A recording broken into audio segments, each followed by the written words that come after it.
अथ शैलपुत्री स्तोत्रम्। वन्दे वाञ्छितलाभाय चन्द्रार्धकृतशेखरां वृषारूढां शूलधरां शैलपुत्रीं यशस्विनीं। या देवी सर्वभूतेषु शैलपुत्रीरूपेण संस्थिता। नमस्तस्यै नमस्तस्यै नमस्तस्यै नमो नमः। प्रथम दुर्गा त्वं हि भवसागरतारिणीं धन ऐश्वर्यदायिनी शैलपुत्री प्रणमाम्यहम्। त्रिलोकजननी त्वं हि परमानन्दप्रदीयमान् सौभाग्यरोग्यदायिनी शैलपुत्री प्रणमाम्यहम्। चराचरेश्वरी त्वं हि महामोहविनाशिनीं मुक्तिभुक्तिदायिनीं शैलपुत्री प्रणमाम्यहम्। वन्दे वाञ्छितलाभाय चन्द्रार्धकृतशेखरां वृषारूढां शूलधरां शैलपुत्रीं यशस्विनीं। या देवी सर्वभूतेषु शैलपुत्रीरूपेण संस्थिता। नमस्तस्यै नमस्तस्यै नमस्तस्यै नमो नमः। प्रथम दुर्गा त्वं हि भवसागरतारिणीं धन ऐश्वर्यदायिनी शैलपुत्री प्रणमाम्यहम्। त्रिलोकजननी त्वं हि परमानन्दप्रदीयमान् सौभाग्यरोग्यदायिनी शैलपुत्री प्रणमाम्यहम्। चराचरेश्वरी त्वं हि महामोहविनाशिनीं मुक्तिभुक्तिदायिनीं शैलपुत्री प्रणमाम्यहम्। वन्दे वाञ्छितलाभाय चन्द्रार्धकृतशेखरां वृषारूढां शूलधरां शैलपुत्रीं यशस्विनीं। या देवी सर्वभूतेषु शैलपुत्रीरूपेण संस्थिता। नमस्तस्यै नमस्तस्यै नमस्तस्यै नमो नमः। प्रथम दुर्गा त्वं हि भवसागरतारिणीं धन ऐश्वर्यदायिनी शैलपुत्री प्रणमाम्यहम्। त्रिलोकजननी त्वं हि परमानन्दप्रदीयमान् सौभाग्यरोग्यदायिनी शैलपुत्री प्रणमाम्यहम्। चराचरेश्वरी त्वं हि महामोहविनाशिनीं मुक्तिभुक्तिदायिनीं शैलपुत्री प्रणमाम्यहम्।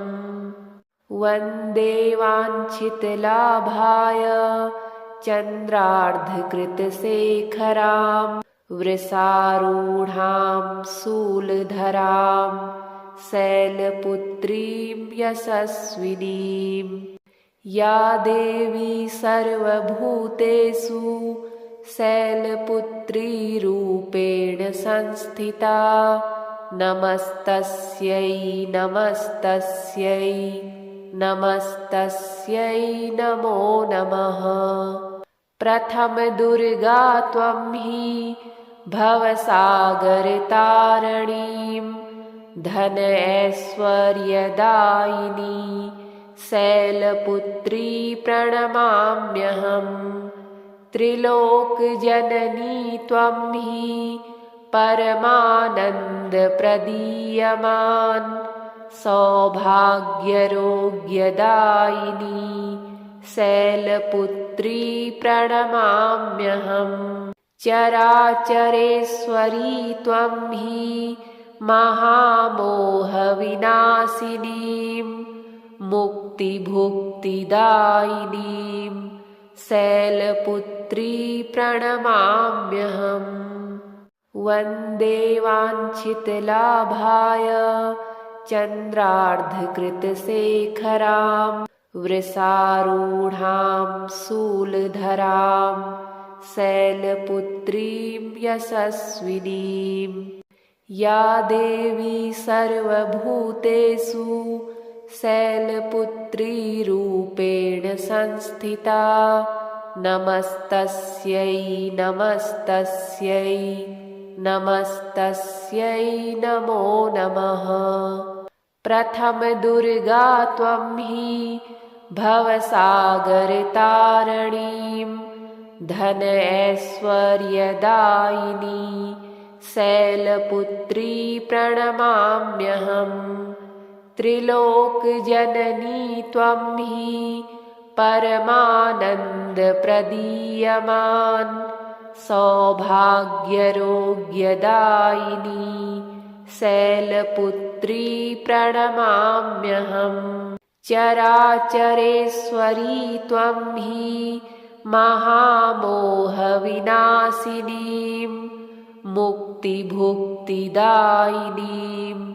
शैलपुत्री प्रणमाम्यहम् वन्दे वाञ्छितलाभाय चन्द्रार्धकृतशेखरां वृषारूढां शूलधरां शैलपुत्रीं यशस्विनीं या देवी सर्वभूतेषु शैलपुत्रीरूपेण संस्थिता नमस्तस्यै नमस्तस्यै नमस्तस्यै नमो नमः प्रथमदुर्गा त्वं हि भवसागरतारिणीं धन ऐश्वर्यदायिनी शैलपुत्री प्रणमाम्यहम् त्रिलोकजननी त्वं हि परमानन्दप्रदीयमान् सौभाग्यरोग्यदायिनी शैलपुत्री प्रणमाम्यहम् चराचरेश्वरी त्वं हि महामोहविनाशिनीं मुक्तिभुक्तिदायिनीं शैलपुत्री प्रणमाम्यहम् वन्दे वाञ्छितलाभाय चन्द्रार्धकृतशेखरां वृषारूढां शूलधरां शैलपुत्रीं यशस्विनीं या देवी सर्वभूतेषु शैलपुत्रीरूपेण संस्थिता नमस्तस्यै नमस्तस्यै नमस्तस्यै नमो नमः प्रथमदुर्गा त्वं हि भवसागरतारिणीं धन ऐश्वर्यदायिनी शैलपुत्री प्रणमाम्यहम् त्रिलोकजननी त्वं हि परमानन्दप्रदीयमान् सौभाग्यरोग्यदायिनी शैलपुत्री प्रणमाम्यहम् चराचरेश्वरी त्वं हि महामोहविनाशिनीं मुक्तिभुक्तिदायिनीं शैलपुत्री प्रणमाम्यहम् वन्दे वाञ्छितलाभाय चन्द्रार्धकृतशेखरां वृषारूढां शूलधरां शैलपुत्रीं यशस्विनीं या देवी सर्वभूतेषु शैलपुत्रीरूपेण संस्थिता नमस्तस्यै नमस्तस्यै नमस्तस्यै नमो नमः। प्रथम दुर्गा त्वं हि भवसागरतारिणीं धन ऐश्वर्यदायिनी शैलपुत्री प्रणमाम्यहम्। त्रिलोकजननी त्वं हि परमानन्दप्रदीयमान् सौभाग्यरोग्यदायिनी शैलपुत्री प्रणमाम्यहम्। चराचरेश्वरी त्वं हि महामोहविनाशिनीं मुक्तिभुक्तिदायिनीं शैलपुत्री प्रणमाम्यहम्। वन्दे वाञ्छितलाभाय चन्द्रार्धकृतशेखरां वृषारूढां शूलधरां शैलपुत्रीं यशस्विनीं या देवी सर्वभूतेषु शैलपुत्रीरूपेण संस्थिता नमस्तस्यै नमस्तस्यै नमस्तस्यै नमो नमः। प्रथम दुर्गा त्वं हि भवसागरतारिणीं धन ऐश्वर्यदायिनी शैलपुत्री प्रणमाम्यहम्। त्रिलोकजननी त्वं हि परमानन्दप्रदीयमान् सौभाग्यरोग्यदायिनी शैलपुत्री प्रणमाम्यहम्। चराचरेश्वरी त्वं हि महामोहविनाशिनीं मुक्तिभुक्तिदायिनीं शैलपुत्री प्रणमाम्यहम्। वन्दे वाञ्छितलाभाय चन्द्रार्धकृतशेखरां वृषारूढां शूलधरां शैलपुत्रीं यशस्विनीं या देवी सर्वभूतेषु शैलपुत्रीरूपेण संस्थिता नमस्तस्यै नमस्तस्यै नमस्तस्यै नमो नमः। प्रथम दुर्गा त्वं हि भवसागरतारिणीं धन ऐश्वर्यदायिनी शैलपुत्री प्रणमाम्यहम्। त्रिलोकजननी त्वं हि परमानन्दप्रदीयमान् सौभाग्यरोग्यदायिनी शैलपुत्री प्रणमाम्यहम्। चराचरेश्वरी त्वं हि महामोहविनाशिनीं मुक्तिभुक्तिदायिनीं शैलपुत्री प्रणमाम्यहम्। वन्दे वाञ्छितलाभाय चन्द्रार्धकृतशेखरां वृषारूढां शूलधरां शैलपुत्रीं यशस्विनीं या देवी सर्वभूतेषु शैलपुत्रीरूपेण संस्थिता नमस्तस्यै नमस्तस्यै नमस्तस्यै नमो नमः। प्रथम दुर्गा त्वं हि भवसागरतारिणीं धन ऐश्वर्यदायिनी शैलपुत्री प्रणमाम्यहम्। त्रिलोकजननी त्वं हि परमानन्दप्रदीयमान् सौभाग्यरोग्यदायिनी शैलपुत्री प्रणमाम्यहम्। चराचरेश्वरी त्वं हि महामोहविनाशिनीं मुक्तिभुक्तिदायिनीं शैलपुत्री प्रणमाम्यहम्। वन्दे वाञ्छितलाभाय चन्द्रार्धकृतशेखरां वृषारूढां शूलधरां शैलपुत्रीं यशस्विनीं। या देवी सर्वभूतेषु शैलपुत्रीरूपेण संस्थिता नमस्तस्यै नमस्तस्यै नमस्तस्यै नमो नमः। प्रथमदुर्गा त्वं हि भवसागरतारिणीं धन ऐश्वर्यदायिनी शैलपुत्री प्रणमाम्यहम्। त्रिलोकजननी त्वं हि परमानन्दप्रदीयमान् सौभाग्यरोग्यदायिनी शैलपुत्री प्रणमाम्यहम्।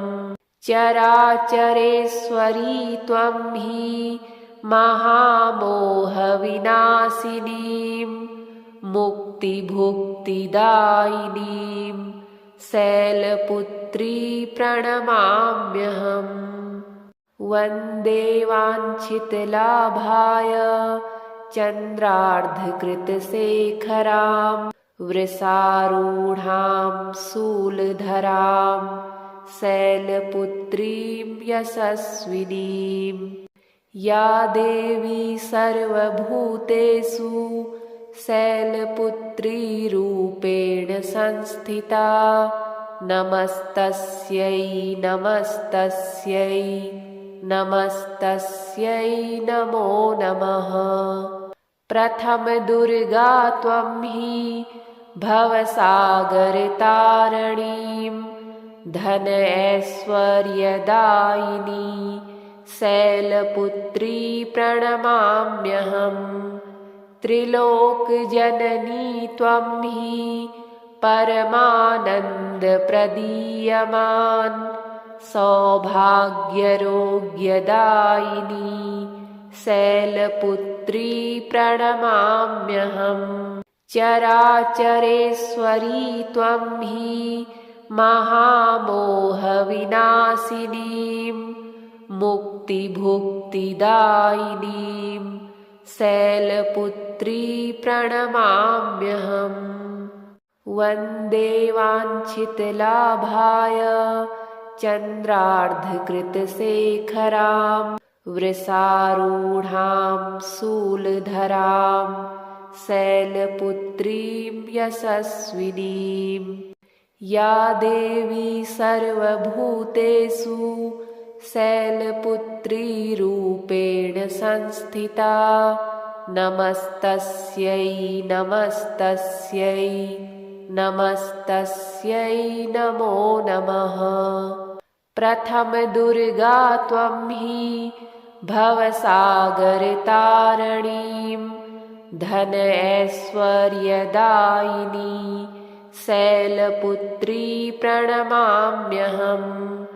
त्रिलोकजननी त्वं हि परमानन्दप्रदीयमान् सौभाग्यरोग्यदायिनी शैलपुत्री प्रणमाम्यहम्।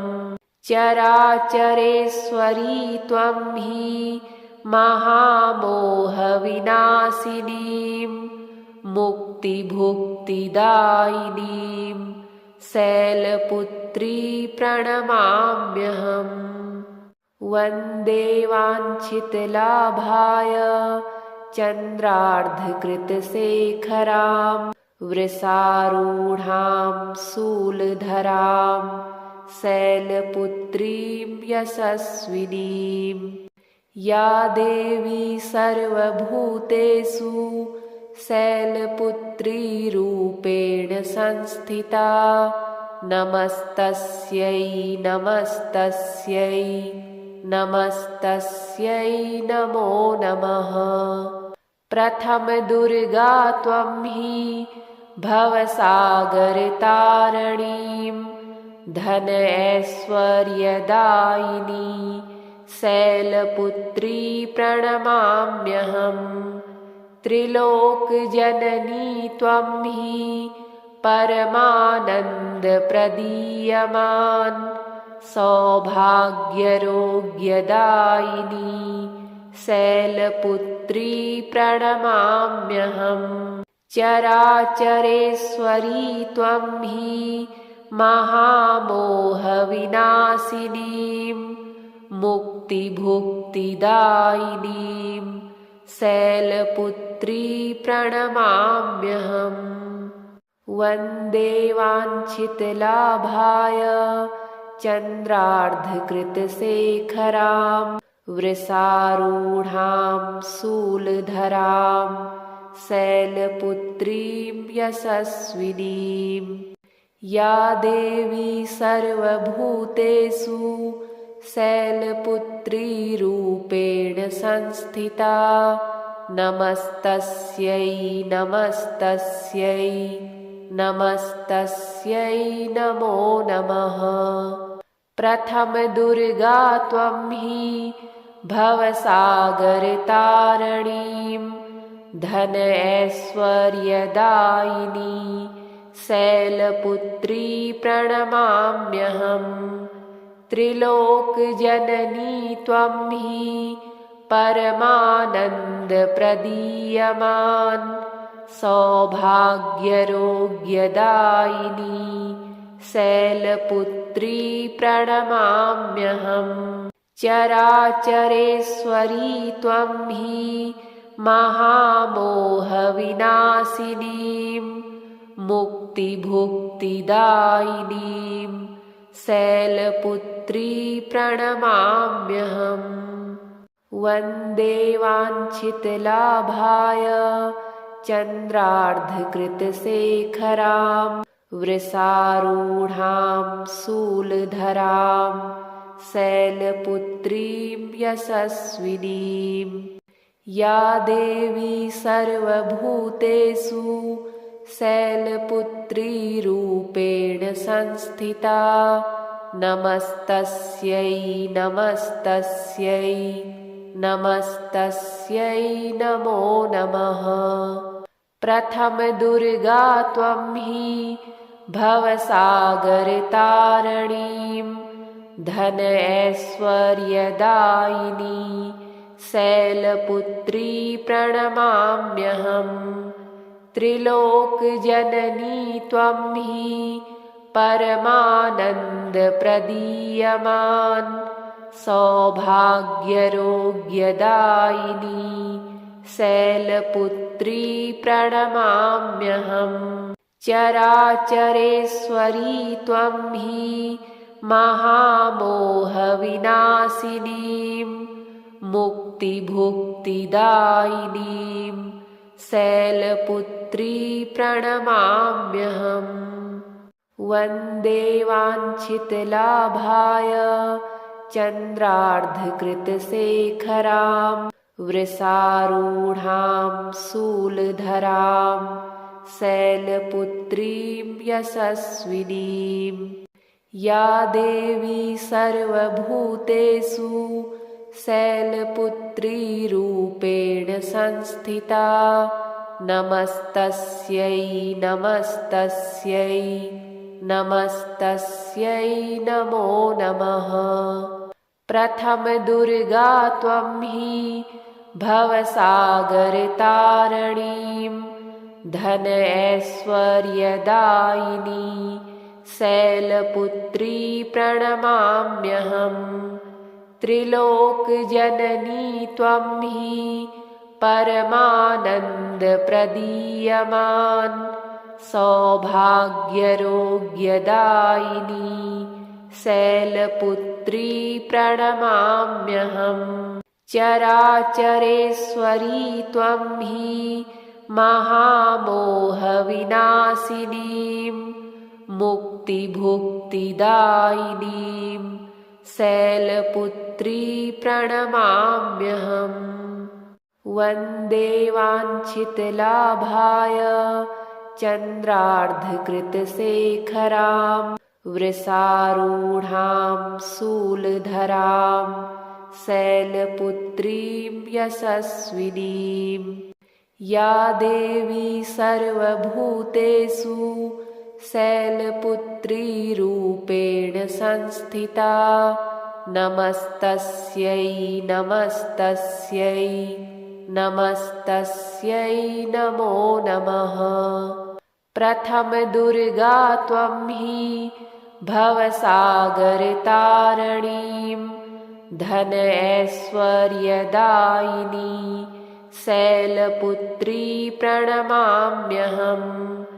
त्रिलोकजननी त्वं हि परमानन्दप्रदीयमान् सौभाग्यरोग्यदायिनी शैलपुत्री प्रणमाम्यहम्। चराचरेश्वरी त्वं हि महामोहविनाशिनीं मुक्तिभुक्तिदायिनीं शैलपुत्री प्रणमाम्यहम्। वन्दे वाञ्छितलाभाय चन्द्रार्धकृतशेखरां वृषारूढां शूलधरां शैलपुत्रीं यशस्विनीं। या देवी सर्वभूतेषु शैलपुत्रीरूपेण संस्थिता नमस्तस्यै नमस्तस्यै नमस्तस्यै नमो नमः। प्रथम दुर्गा त्वं हि भवसागरतारिणीं धन ऐश्वर्यदायिनी शैलपुत्री प्रणमाम्यहम्।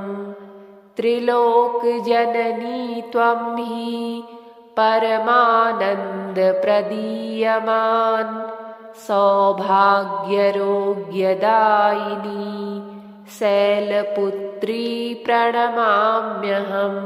चराचरेश्वरी त्वं हि महामोहविनाशिनीं मुक्तिभुक्तिदायिनीं शैलपुत्री प्रणमाम्यहम्।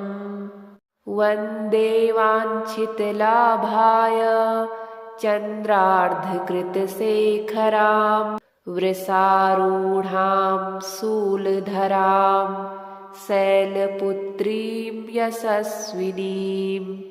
या देवी सर्वभूतेषु शैलपुत्रीरूपेण संस्थिता नमस्तस्यै नमस्तस्यै नमस्तस्यै नमो नमः।